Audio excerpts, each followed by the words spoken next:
Hello, welcome to 3.3, other common functions that you're going to encounter. So, functions of the format ax to the n. Now we know what the graph of f of x equals ax, that's going to be a line, and f of x equals ax squared are going to look like. That's going to be quadratic, parabola. Now we'll explore what happens when we increase the value of the exponent.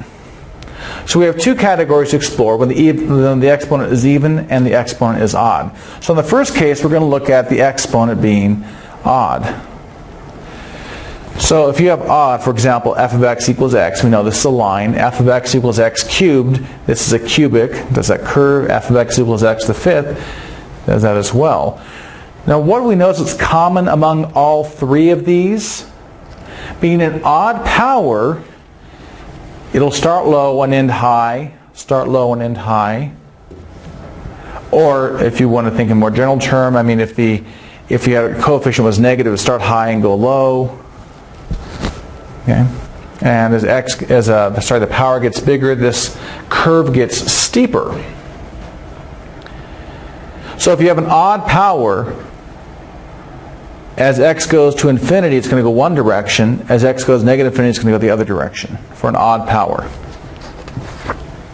Let's look at for the even power.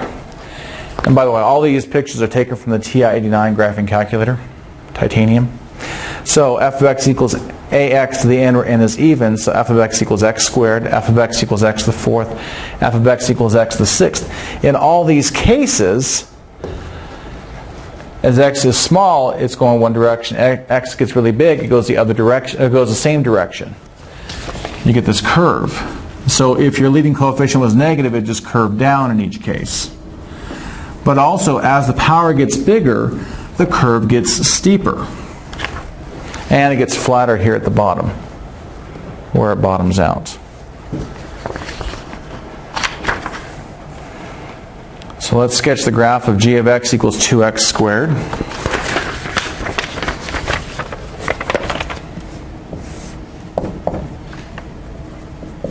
Okay, let's go with negative 2, negative 1, 0, 1, and 2.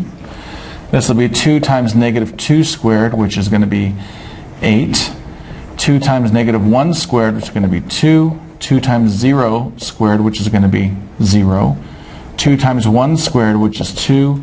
And 2 times 2 squared, which is 8. So 0, 0. 1 was at 2.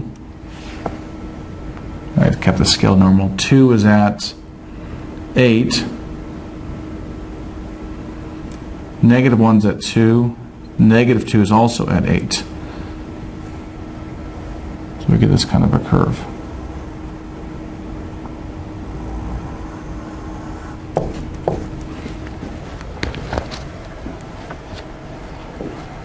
And so notice, as x gets small, it's going up. As x gets big, it's going up. Let's look at the next one. K of x equals x cubed over 9.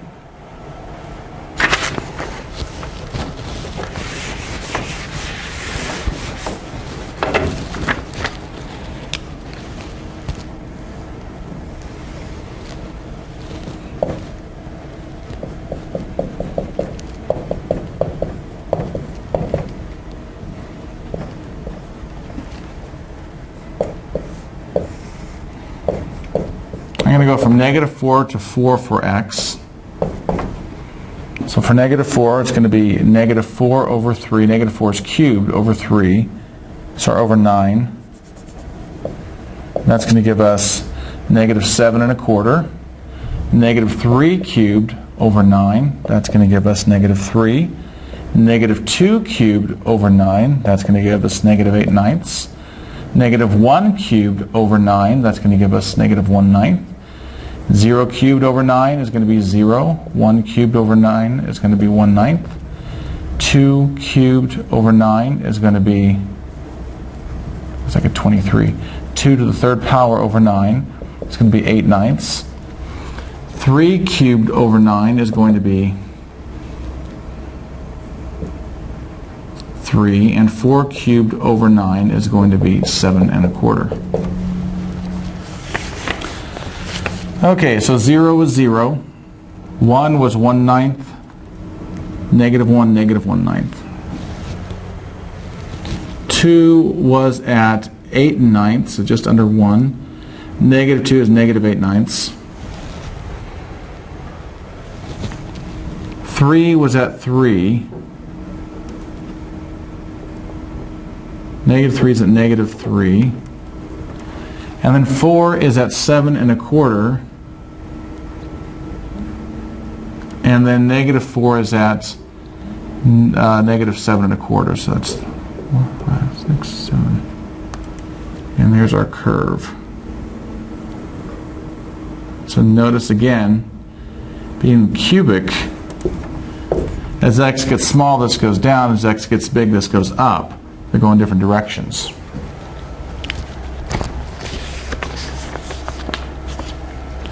Okay, we're going to go on to the next concept, functions of the form a over x to the n.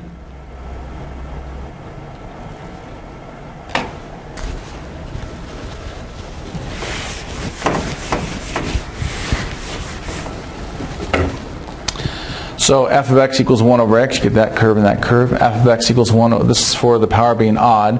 1 over x cubed, you get the same kind of curve, but steeper and flatter down here. Steeper there.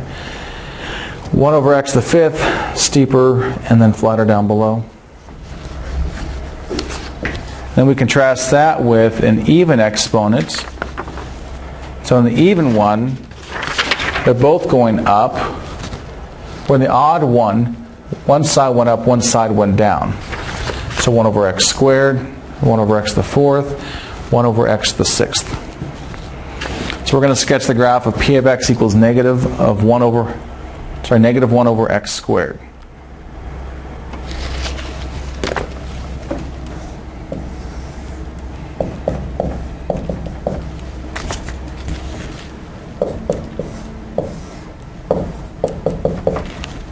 Okay, so we have negative 2, negative 1, we'll do negative 1/2, negative 1/3, 0. We'll do 1/3, 1/2, 1, and 2. So for negative 2, it's going to be negative 1 over negative 2 squared, or negative 1 over 4. For negative 1, it's going to be negative 1 over negative 1 squared, which is negative 1. Now, for negative 1/2, it's going to be interesting. So it's negative 1 over negative 1/2 squared.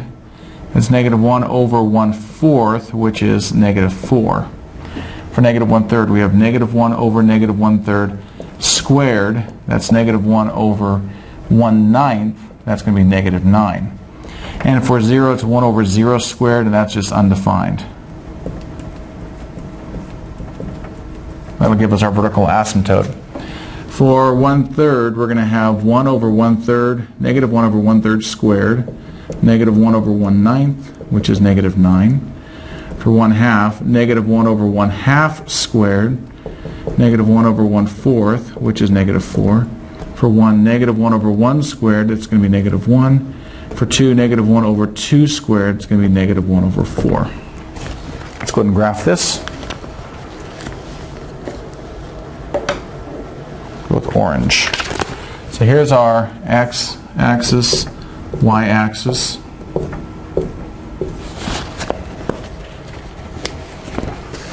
So negative 2 is negative 1/4. Negative 1 is negative 1. Now, 1/2 is negative 4. Negative 1/2 is negative 4. And 1/3, oh, here's 4 here.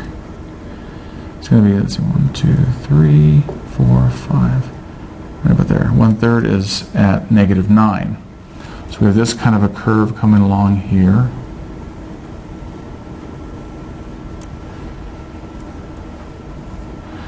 The other side,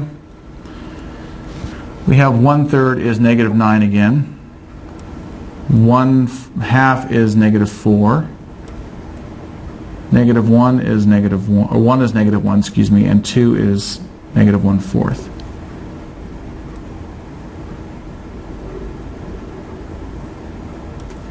That's our curve. And it'll be approaching this asymptote here, this line it approaches that never reaches, called an asymptote. So it's approaching that.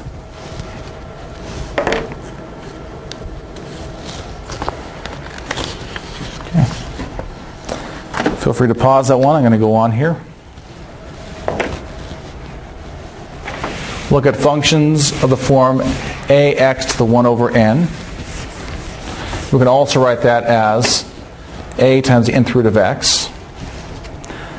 So here we have two cases. One is x to the 1/2. So we have an even index down here.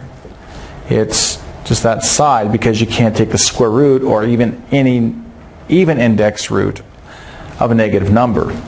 Over here, here's an example of f of x equals x to the 1/3. It goes both sides. So if you have an odd index, you can go both directions there. But the even, they start at 0. That's if they're not shifted, of course.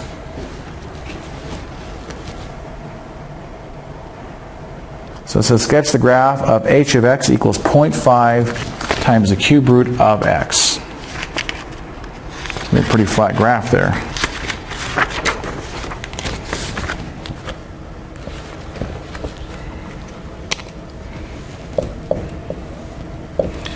When I do these, I like to graph these with perfect cubes if possible. Like negative 8 is a perfect cube, so we're talking about 0.5 times the cube root of negative 8. It's 0.5 times negative 2 or negative 1. Let's see, next one's negative 1. 0.5 times the cube root of negative 1 is going to be 0.5 times negative 1, which is negative 0.5. 0.5 for 0. 0.5 times the cube root of 0, which is going to be 0. 0.5 times the cube root of 1, it's going to be 0.5 times 1, which is 0.5. 0.5 times the cube root of 8, it's going to be 0.5 times 2, which is 1. Let's go ahead and graph this.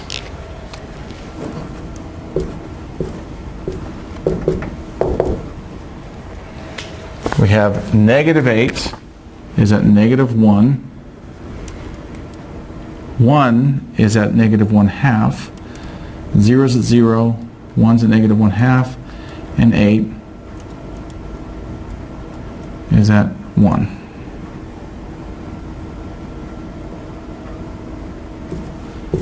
That's it.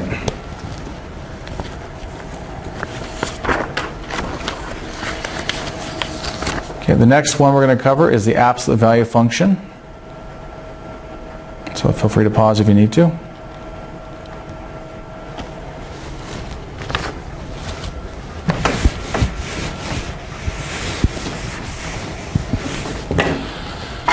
The basic absolute value function is f of x equals absolute value of x. Note that for any value of x, f of x is non-negative. It could be 0 or positive, that's not negative. So the graph of f should lie on or above the x-axis, of course, unless it's shifted. One way to determine its exact shape is to review the definition of absolute value. Absolute value of x would be x if x is positive. So if x is positive, you just have basically y equals x. It's negative x, like y equals negative x, if x is negative. That's that line.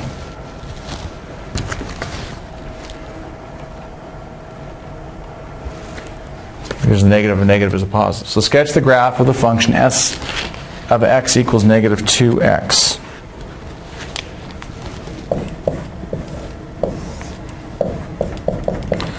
Go like negative 5, negative 3, 0, 3, and 5. So we're going to have negative 2 times the absolute value of negative 5. Negative 2 times 5 is negative 10. Negative 2 times the absolute value of negative 3. Negative 2 times 3, which is negative 6. Negative 2 times the absolute value of 0 is negative 2 times 0, which is 0. Negative 2 times the absolute value of 3. Negative 2 times 3, which is negative 6. And negative 2 times the absolute value of 5 is negative 2 times 5, which is negative 10. And again, these are negative because we have a negative leading coefficient here. Okay, so 0, 0, 3, I should change colors. 3 was at 1, 2, 3, 4, 5, 6, negative. And then 5 is at negative 10.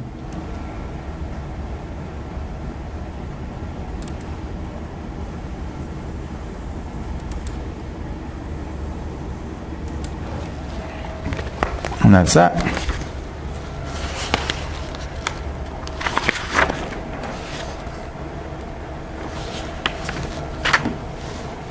feel free to pause. I'm going to go on to the next page.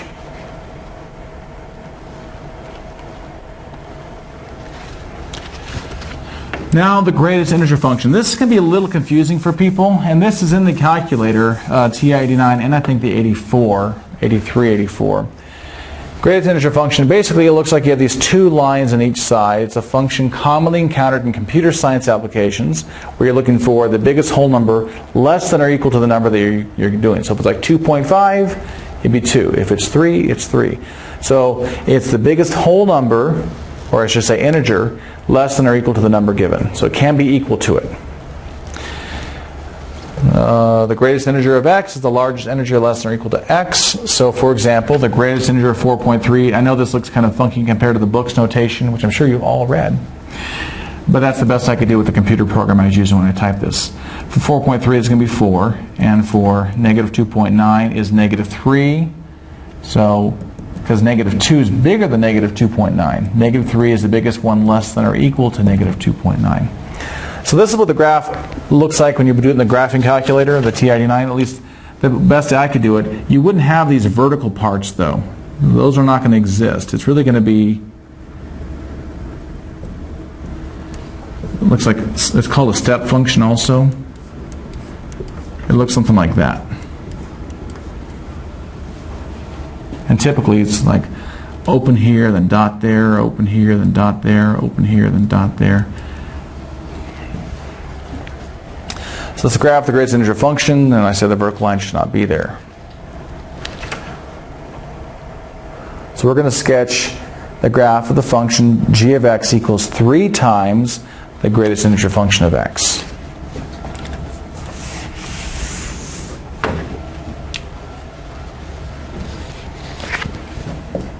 I think the best thing here is just to get a pattern of what's happening.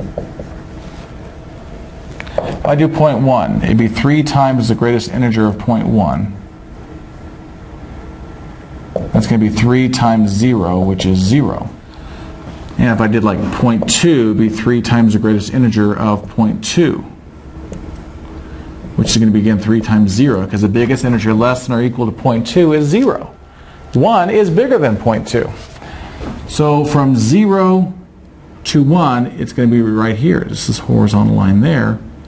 But once it gets to 1, what happens? 3 times the greatest integer of 1 is 3 times 1, which is 3. It's going to jump up to here. And if you do 1.5, 3 times 1.5 is going to be 3 times 1, which is 3. But once you get up to, let's say, 2.1, 3 times 2.1, it's going to be 3 times 2, which is 6. So the next thing is going to jump up to here. So this one's going to go down 3, and then down 3, then down 3,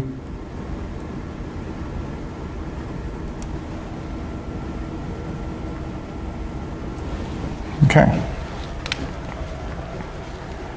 That's what it looks like.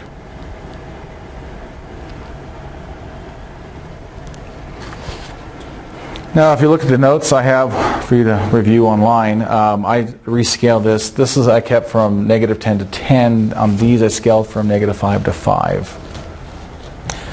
Okay, piecewise defined function. A function defined in terms of 2 or more formulas. It's called piecewise. It's equal to one thing at one point, another thing at another point. This, the absolute value function, is considered a piecewise function. So each valid for its own unique portion of the real number line. In evaluating a piecewise defined function, f at a certain value of x, for x, it is important to correctly identify which formula is valid for that particular value. Now I was able to get this graph in the calculator, and I gave you the input for that under the graphing part. So you graph when x is less than 0, x plus 1, comma, x squared minus 1 is the other one for everything else. So when x is less than 0, you're going to graph this. x squared minus 1 over is bigger than 0. So this is the x plus 1 graph. This is the x squared minus 1 graph. And it should note, now the graphing calculator doesn't draw this, like an open circle here and a solid dot there, because it's not going to be defined there, it's defined down here. Can't be defined at both places because it wouldn't be a function then. Let's graph this last one then. Example 6. Sketch the graph of the following function. G of x equals negative x squared if x is less than or equal to 1, and it's equal to x squared if x is bigger than 1. The key to it is this less than or equal to, so it's defined at 1 for the first one. It's not defined here, so we'll have an open circle for that. So I'm going to first graph x and g of x equals negative x squared. So we'll go like negative 3, negative 2, negative 1, 0, and 1. That's going to be negative of negative 3 squared. That's going to be negative 9. Negative of negative 2 squared. That's going to be negative 4. Negative of negative 1 squared. That's going to be negative 1. Negative of 0 squared is going to be 0. Negative of 1 squared is going to be negative 1. So we have negative 3, negative 9, negative 2, negative 4, negative 1 is negative 1, 0 is 0, and 1 is negative 1. So we get this kind of a curve here.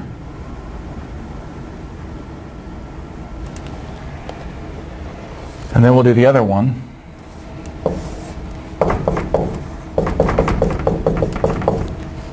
We'll go with 1. Even though it's not defined for it, it's defined infinitely close to that. So we'll do that there. 2, 3. 1 squared is 1. 2 squared is 4. 3 squared is 9. I could keep going, but 4 squared is 16 is going to be beyond this graph. So 1 squared is 1. I'll do an open circle there. 2 squared is 4. 3 squared is 9. So then we get this curve here. So an open circle in that part, closed circle down here.